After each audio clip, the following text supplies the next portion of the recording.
Si Gideon, 300 lang ang ipinasama ni Yahweh para labanan ang 135,000 na kaaway. Muling gumawa ng kasamaan laban kay Yahweh ang mga Israelita, kaya sila'y hinayaan niyang masakop ng mga Midianita sa loob ng 7 taon. Higit na makapangyarihan ang mga Midianita kaysa sa mga Israelita, kaya't ang mga Israelita ay nagsipagtago sa mga kuweba at sa mga kabundukan. Tuwing magtatanim ang mga Israelita sa kanilang mga bukirin, sinasalakay sila ng mga Midianita, Amalekita, at iba pang mga lipi galing sa disyerto. Nagkakampo ang mga ito sa lupain at sinisira ang mga pananim doon hanggang sa may Gaza. Wala silang itinitirang anuman na maaaring pakinabangan ng mga Israelita sapagkat kinukuha nilang lahat pati ang mga tupa, baka at asno. Dumarating silang parang makapal na balang kasama ang kanilang mga baka, tolda at mga kamelyong hindi mabilang sa dami, at sinisira ang lupain. Walang magawa ang mga Israelita, kaya humingi sila ng tulong kay Yahweh. Nang marinig ni Yahweh ang pagdaing ng mga Israelita dahil sa pagpapahirap ng mga Midianita, sila'y pinadalhan niya ng propeta at ipinasabi ang ganito, "Inilabas ko kayo sa Ehipto. Iniligtas ko kayo sa kanilang pang-aalipan, at sa lahat ng inyong kaaway. Natalo ninyo sila at ibinigay sa inyo ang kanilang lupain. Sinabi ko na sa inyo na ako si Yahweh na inyong Diyos at hindi kayo dapat sumamba sa mga Diyos ng mga Amoreo, sa lupaing inyong tinitirhan ngayon. Ngunit hindi kayo nakinig sa akin." Dumating sa Ophir ang anghel ni Yahweh at naupo sa ilalim ng malaking puno na pag-aari ni Joas na buhat sa angkan ni Abiezer. Si Gideon na anak ni Joas ay kasalukuyang gumigiik noon ng trigo sa pisaan ng ubas. Patago ang kanyang pag-iik upang hindi siya makita ng mga Midianita. Nagpakita sa kanya ang anghel ni Yahweh at sinabi sa kanya, "Sumasayo si Yahweh, magiting na lalaki." Sumagot si Gideon, "Mawalang galang na po. Kung talagang kasama namin si Yahweh, bakit ganito ang nangyayari sa amin? Nasaan na ngayon ang mga kababalaghang ginawa niya noon gaya ng ikinwento sa amin ng aming mga ninuno, kung paanong sila'y iniligtas niya sa Ehipto? Pinabayaan na kami ni Yahweh sa kamay ng mga Midianita." Sinabi sa kanya ni Yahweh, "Lumakad ka at gamitin mo ang buong lakas mo upang iligtas ang Israel mula sa mga Midianita. Ako mismo ang nagsusugo sa iyo." Sumagot si Gideon, "Ngunit Panginoon, paano ko maililigtas ang Israel? Ang aming angkan ang pinakamahina sa lipi ni Manases, at ako naman ang pinakahamak sa pamilya namin." Sinabi sa kanya ni Yahweh, "Makakaya mo ito sapagkat tutulungan kita. Matatalo mo ang mga Midianitang ito na para ka lang lumaban sa isang tao." Sumagot si Gideon, "Kung ako po ay talagang kalugod-lugod sa inyo, bigyan ninyo ako ng palatandaang kayo nga ang nag-uutos sa akin. Huwag po muna kayong umalis at hahainan ko kayo ng pagkaing handog." "Hihintayin kita," sagot ni Yahweh. Umuwi nga si Gideon at nagluto ng isang batang kambing at gumawa ng tinapay na walang pampaalsa mula sa 5 salop na harina. Pagkaluto, inilagay niya ang karne sa basket at ang sabaw sa isang palayok. Inihain niya ito sa anghel ni Yahweh sa ilalim ng malaking puno. Sinabi sa kanya ng anghel, "Ipatong mo sa malaking batong ito ang karne at ang tinapay. Pagkatapos, buhusan mo ng sabaw." Iyon nga ang ginawa ni Gideon. Ang karne at ang tinapay ay hinawakan ng anghel ni Yahweh sa pamamagitan ng tungkod. May lumabas na apoy mula sa bato at nasunog ang karne at ang tinapay. Pagkatapos, ang anghel ni Yahweh ay nawala sa kanyang paningin. Saka pa lamang naunawaan ni Gideon na anghel nga ni Yahweh ang nakausap niya. Dahil dito, kinilabutan siya sa takot at sinabi, "Panginoong Yahweh, tulungan mo po ako. Harap-harapan kong nakita ang iyong anghel." Ngunit sinabi sa kanya ni Yahweh, "Huminahon ka. Huwag kang matakot. Hindi ka mamamatay." At si Gideon ay nagtayo roon ng isang altar para kay Yahweh na tinawag niyang, "Si Yahweh ay kapayapaan." Hanggang ngayon ay naroon pa sa Ophir ang altar, sa lugar na sakop ng angkan ni Abiezer. Kinagabihan, Sinabi ni Yahweh kay Gideon, kunin mo ang toro ng iyong ama, at isa pang toro na 7 taong gulang. Gibain mo ang altar ni Baal na ipinagawa ng iyong ama at putulin mo ang rebulto ni Asherah sa tabi nito. Pagkatapos, magpatong-patong ka ng mga bato sa ibabaw ng burol na ito bilang altar para kay Yahweh na iyong Diyos. Pagputol-putulin mo ang rebulto ni Asherah at gawin mong panggatong sa ibabaw ng altar, ialay mo roon ang pangalawang toro ng iyong ama bilang handog na sinusunog. Kaya't isinama ni Gideon ang 10 sa kanyang mga tagapaglingkod at ginawa ang sinabi sa kanya ni Yahweh. Gabi nang gawin niya ito sapagkat natatakot siya sa kanyang pamilya at sa mga taong bayan. Kinabukasan ng madaling araw, nakita na lamang ng mga tao na wasak na ang altar ni Baal at putol-putol na ang rebulto ni Asherah na ipinanggatong sa pangalawang toro na sinunog sa altar na itinayo roon. Nagtanungan sila, sino kaya ang may kagagawan nito? Nagsiyasat sila at nalaman nilang si Gideon na anak ni Joas ang may kagagawan yun. Sinabi ng mga taong bayan kay Joas, ilabas mo rito ang anak mo at papatayin namin. Giniba niya ang altar ni Baal at pinagputol-putol ang rebulto ni Asherah sa tabi ng altar. Sumagot si Joas, ipinaglalaban ba ninyo si Baal? Ipinagtatanggol niyo ba siya? Sino mang makipaglaban para sa kanya ay papatayin bago mag-umaga. Kung siya'y talagang Diyos, hayaan ninyong ipagtanggol niya ang kanyang sarili. Di ba't kanyang altar ang giniba? Mula noon, si Gideon ay tinaguri ang Jerubbaal dahil sa sinabi ni Joas na, hayaan ninyong ipagtanggol ni Baal ang kanyang sarili. Hindi ba't sa kanya naman ang altar na giniba? Ang mga Midianita, Amalekita, at iba pang mga lipi sa silangan ay sama-samang tumawid sa ilog Jordan at nagkampo sa libis ng Jezreel. Lumukob kay Gideon ang espiritu ni Yahweh, hinipan niya ang trumpeta bilang hudyat na sumunod sa kanya ang mga kalalakihan ng angkan ni Abiezer. Nagpadala siya ng mga sugo sa buong nasasakupan ng mga lipi ni Manasseh, Asher, Zebulun at Naphtali upang makiisa sa kanya ang mga liping ito. Nagpasya namang sumama ang mga ito kay Gideon. Sinabi ni Gideon sa Diyos, sinabi ninyo sa akin na ako ang gagamitin ninyo upang iligtas ang Israel. Dahil dito, maglalatag ako ng isang lana sa giikan ng trigo. Kapag nabasa ito ng hamog ngunit tuyo ang paligid, ako nga ang gagamitin ninyo upang iligtas ang Israel. Ganoon nga ang ginawa ni Gideon. Kinabukasan ng umaga, kinuha niya ang lanang inilatag sa giikan, at nang pigain niya ito, napuno niya ng tubig ang isang mangkok. Sinabi ni Gideon sa Diyos, huwag po kayong magagalit sa akin. Mayroon pa po akong isang hihilingin.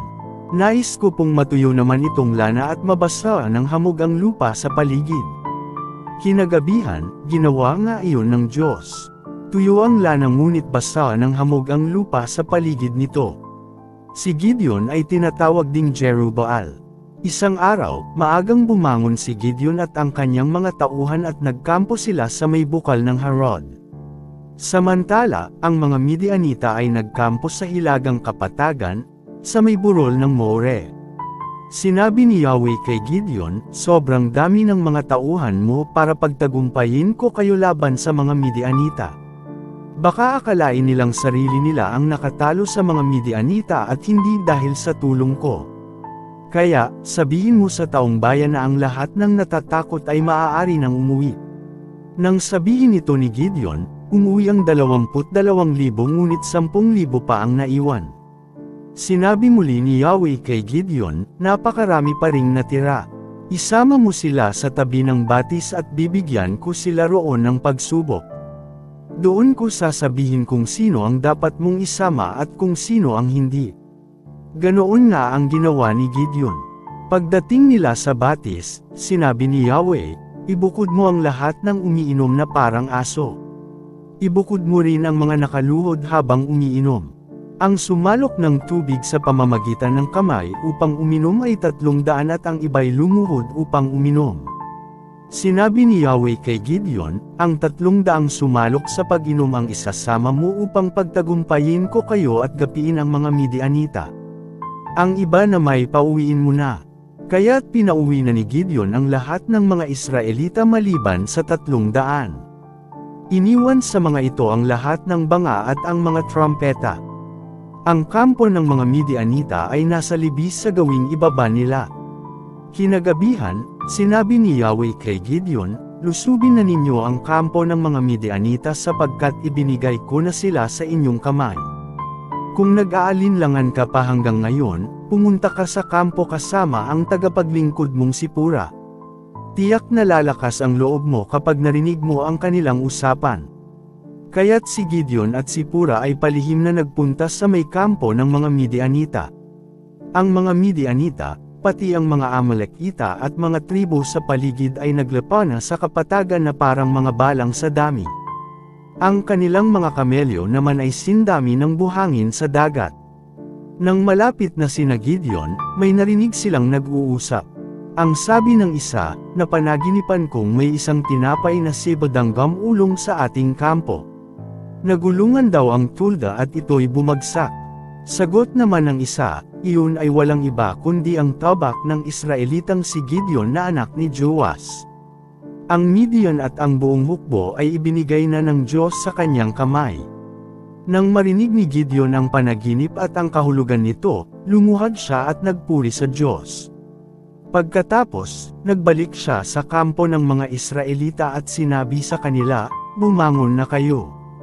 Ibinigay na ni Yahweh sa inyong mga kamay ang mga Midianita." Pinagtatlong pangkat niya ang kanyang 300 tauhan. Bawat isa'y binigyan niya ng trompeta at bangal na may sulo sa loob. Sinabi niya sa kanila, "Kapag malapit na ako sa kanilang kampo, tumingin kayo sa akin at gawin ninyo ang gagawin ko. Kapag narinig ninyong hinihipan ko at ng aking pangkat ang aming mga trompeta, hipan na rin ninyo ang inyong trompeta sa palibot ng kampo, at sumigaw kayo ng, para kay Yahweh at para kay Gideon." Maghahating gabi na, halos kapapalit pa lamang ng pangkat ng tanod ng sina Gideon ay makalapit sa kampo ng mga Midianita. Hinipan nila ang kanilang mga trompeta sabay basag sa mga dala nilang banga. Ganoon din ang ginawa ng 2 pangkat. Hawak ng kanilang kaliwang kamay ang sulo at nasa kanan naman ang trompeta habang sumisigaw ng tabak ni Yahweh at ni Gideon. Bawat isa ay hindi umaalis sa kanyang kinatatayuan sa paligid ng kampo, samantalang nagsisigawan at nagkakanya-kanyang takbuhan ang mga nasa kampo. At habang walang tigil sa pag-ihip ng trompeta ang 300 Israelita, pinaglaban-laban ni Yahweh ang mga nasa kampo. Kanya-kanya silang takbo tungo sa Serera hanggang Bethsita at Abel-Merola, malapit sa Tabata. Ipinatawag ni Gideon ang kalalakihang mula sa mga lipi ni Naphtali, Asher at Manases, at ipinahabol sa mga ito ang mga Midianita. Si Gideon ay nagpadala ng mga sugo sa lipi ni Ephraim na nakatira sa mga kaburulan. Sinabi niya, "Bumaba kayo at tugisin ninyo ang mga Midianita. Pabantayan ninyo ang ilog Jordan at ang mga batis hanggang sa Beth-bara, upang hindi sila makatawid." Kaya't lahat ng kalalakihan sa lipi ng Ephraim ay nagtipon, at ganoon nga ang kanilang ginawa. Sa paghabol nila sa mga Midianita, nabihag nila ang 2 pinunong sina Oreb at Zeeb. Pinatay nila si Oreb sa bato ni Oreb at si Zeeb sa pisaan ng ubas ni Zeeb. Pagkatapos, dinala nila ang ulo ng 2 ito kay Gideon sa ibayo ng Jordan. Pagkatapos, pumunta kay Gideon ang mga kalalakihan ng Ephraim. "Bakit mo kami ginanito? Bakit hindi mo kami tinawag bago ninyo lusubin ang mga Midianita?" Pagalit nilang tanong. "Ang nagawa ko ay hindi maipapantay sa nagawa ninyo. Ang maliit ninyong nagawa ay higit pa sa nagawa ng angkan namin," sagot ni Gideon. "Niluob ng Diyos na sa inyong mga kamay mahulog ang 2 pinunong Midianitang sina Oreb at Zeeb. Alin sa mga nagawa ko ang maipapantay riyan?"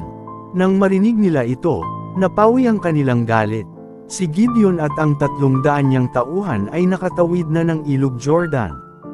Pagod na sila ngunit patuloy pa rin nilang hinahabol ang mga Midianita. Nang umabot sila sa Sukot, nakiusap siya sa mga taga roon, "Maaari po bang bigyan ninyo ng makakain ang aking mga tauhan?" Latang-lata na sila sa gutom at hinahabol pa namin ang dalawang hari ng mga Midianita na sina Zeba at Zalmuna. Ngunit sumagot ang mga taga-Sukot, bakit namin kayo bibigyan ng pagkain? Hindi pa naman ninyo nabibihag sina Zeba at Zalmuna. Dahil dito, sinabi ni Gideon, kayo ang bahala. Kapag nahuli na namin sina Zeba at Zalmuna, hahagupitin ko kayo ng latigong tinik na mula sa halamang desyerto. Pagkasabi nito'y nagtuloy sila sa Penuel at doon humingi ng pagkain. Ngunit ang sagot ng mga taga roon ay tulad din ng sagot ng mga taga-Sukot. Sinabi niya sa kanila, tinitiyak ko sa inyong kami matagumpay na makakabalik dito.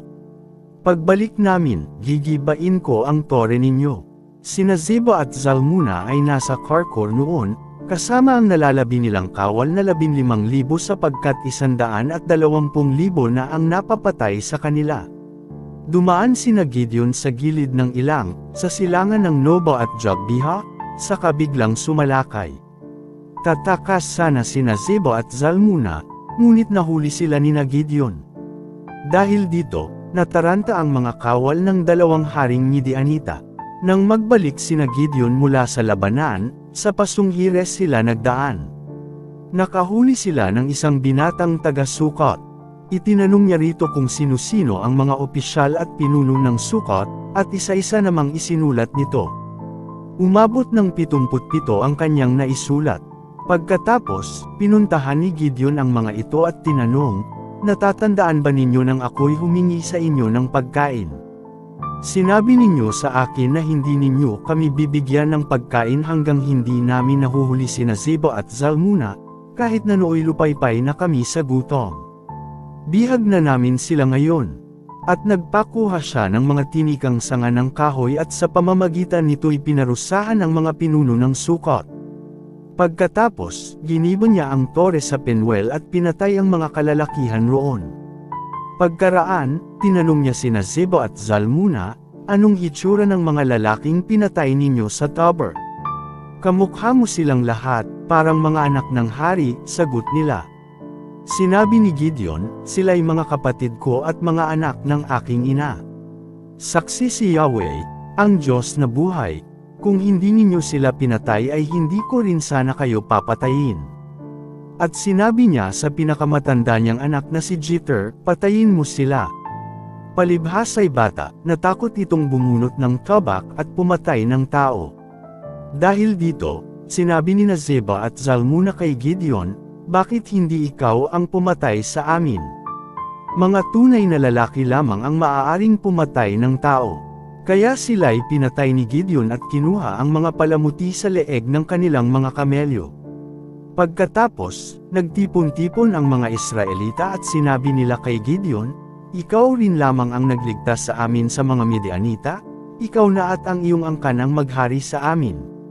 Sumagot si Gideon, hindi ako ni ang aking mga anak ang dapat maghari sa inyo. Si Yahweh ang dapat maghari sa inyo. Ngunit mayroon akong hihilingin sa inyo, ibigay ninyo sa akin ang mga hikaw na nasamsam ninyo mula sa kanila. Nakahikaw ng ginto ang mga Midianita sapagkat iyon ang ugali ng mga taong taga-desyerto. Sumagot sila, buong puso naming ibibigay sa iyo. Naglatag sila sa lupa ng isang malapad na damit at inilagay roon ang lahat ng nasamsam nilang hikaw. Nang timbangin nila ang mga hikaw na ginto, ito'y umabot ng 60 libra, hindi pa kasama ang mga hiyas, kwintas, at mga kulay ubing kasuotan ng mga hari ng Midian. Hindi rin kasama roon ang mga palamuti sa leeg ng mga kamelyo. Mula sa gintong nasamsam, si Gideon ay nagpagawa ng isang Diyos-Diyosan at dinala sa Ofra na kanyang lungsod. Ang mga Israelita ay tumalikod sa Diyos at naglingkod sa Diyos-Diyos ang ipinagawa ni Gideon. Ito ang naging malaking kapulaan kay Gideon at sa kanyang sambahayan. Lubusang natalo ng Israel ang Midian at ito'y hindi na nakabawi. Nagkaroon ng kapayapaan sa Israel sa loob ng 40 taon, habang nabubuhay si Gideon. Umuwi si Gideon sa sarili niyang bahay at doon nanirahan. 70 ang kanyang naging anak sapagkat marami siyang asawa. Mayroon pa siyang isang asawang lingkod sa Shechem na nagkaanak ng isang lalaki na pinangalanan niyang Abimelech. Matandang-matanda na nang mamatay si Gideon na anak ni Joas. Inilibing siya sa libingan ng kanyang ama sa Ophrah, ang bayan ng angkan ni Abiezer. Mula nang mamatay si Gideon, ang mga Israelita ay hindi na namuhay ng tapat sa Diyos. Sa halip, naglingkod sila sa mga Baal, at ang kanilang kinilalang Diyos ay si Baal Beret. Hindi na sila naglingkod sa Diyos nilang si Yahweh na nagligtas sa kanila sa mga kaaway na nakapalibot sa kanila. Hindi sila tumanaw ng utang na loob sa sambahayan ni Gideon sa lahat ng kabutihang ginawa nito para sa Israel.